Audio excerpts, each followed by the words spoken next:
എന്ത് സംഭവിച്ചു? ഓ, അപ്പൊ സംഭവിക്കാത്തതില്ല നിനക്ക് സങ്കടം അല്ലേ? എന്നാ പിന്നെ സംഭവിപ്പിക്കടി.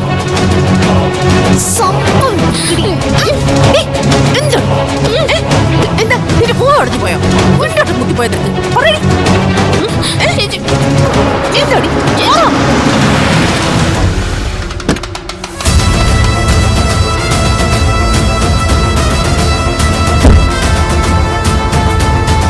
എന്താടി, എന്താ ഇവിടെ?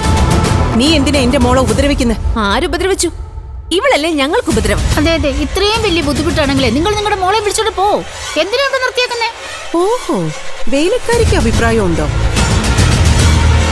പിന്നെ ഞാൻ വെറും വേലക്കാരിയല്ല, ചെമ്പകശ്ശേരി ഗോമതിയാ. ഓഹോ,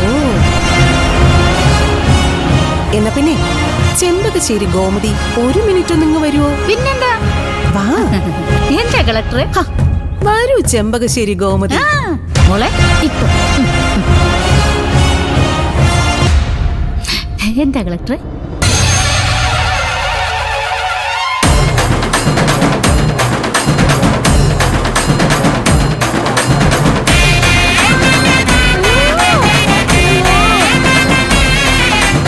ഇപ്പൊ മനസ്സിലായോ കാര്യങ്ങളൊക്കെ?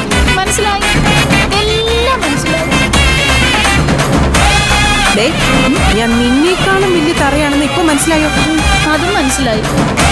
എന്നാ വാ, ചെല്ലേ. എന്താ എന്താ ഇവര് പറഞ്ഞത്? അതെ, അതൊരു രഹസ്യമാണ്. അപ്പൊ ഗോമതി ചേച്ചി കാലി മാറിയല്ലേ? അതല്ല പോലെ. എന്നാ പിന്നെ എന്നോട് പറ, ഇവരെന്താ പറഞ്ഞെന്ന്? അത് വേണം. വേണം. എന്നാ പിന്നെ ചെരിയും കൊണ്ടുവാ.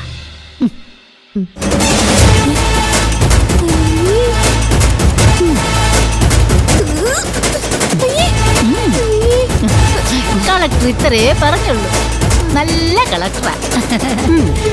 ഏതായാലും നിങ്ങളുടെ ഈ ഉമ്മാക്കി കണ്ടിട്ട് എന്റെ മോളെ ഞാൻ ഇവിടുന്ന് വിളിച്ചോണ്ട് പോവാൻ ഉദ്ദേശിക്കുന്നില്ല. ഇതേ ഇവളെ നിലവിളക്ക് വെച്ച് കെട്ടിക്കേറ്റിയ വീടാ. നിന്നേക്കാളും ഈ വീട്ടിൽ അവകാശം ഇവൾക്കാ. കെട്ടിച്ചു വിട്ട പെണ്ണെ ഭർത്താവിന്റെ വീട്ടിലാടി അന്തസ്സുള്ള തറവാടുകളിൽ ജീവിക്കുന്നത്. വലിയ ചെമ്പകശ്ശേരി എന്ന പേരും പെരുമയും ഉണ്ടായിട്ട് കാര്യമില്ല, പ്രവൃത്തിയിലും അത് കാണിക്കണം. ഇത്രയും കാലം മച്ചിയായിട്ട് നിന്നെങ്കിലും നിന്നെ കെട്ടിച്ചു വിട്ടിട്ട് 7-8 വർഷമായില്ലേടി. എന്തിനാടി സ്വന്തം കൂടപ്പിറപ്പിന്റെ ജീവിതം ഇല്ലാതാക്കാൻ നീ അട്ട പിടിക്കുന്ന പോലെ ഇവിടെ പറ്റിക്കൂടിയിരിക്കുന്നേ? നിനക്ക് നിന്റെ ഭർത്താവിന്റെ വീട്ടിൽ പൊയ്ക്കൂടെ? ഞാൻ എവിടെ പോണം, എവിടെ ജീവിക്കണം എന്നൊക്കെ ഞാൻ തീരുമാനിക്കും.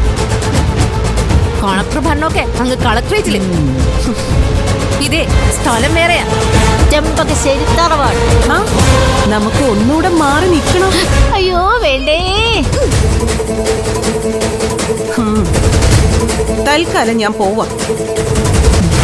നിന്നെയൊക്കെ വിശ്വസിച്ച് ഇവളെ ഏൽപ്പിച്ചിട്ടല്ല. ഞാൻ അങ്ങോട്ട് തിരിയുമ്പോ നീ വീണ്ടും ഇവളുടെ മോണക്കിട്ട് കുത്തുമെന്ന് എനിക്കറിയാം. എന്നെങ്കിലും ഒരു ദിവസം ഇവള് തിരിച്ചു കുത്തുമെന്ന് എനിക്ക് ഉറപ്പുള്ളത് കൊണ്ട് ഞാൻ ധൈര്യമായിട്ട് പോവാ. ചവിട്ടിയാ കടിക്കാത്ത പാമ്പുണ്ടോന്ന് എനിക്കൊന്ന് അറിയണമല്ലോ.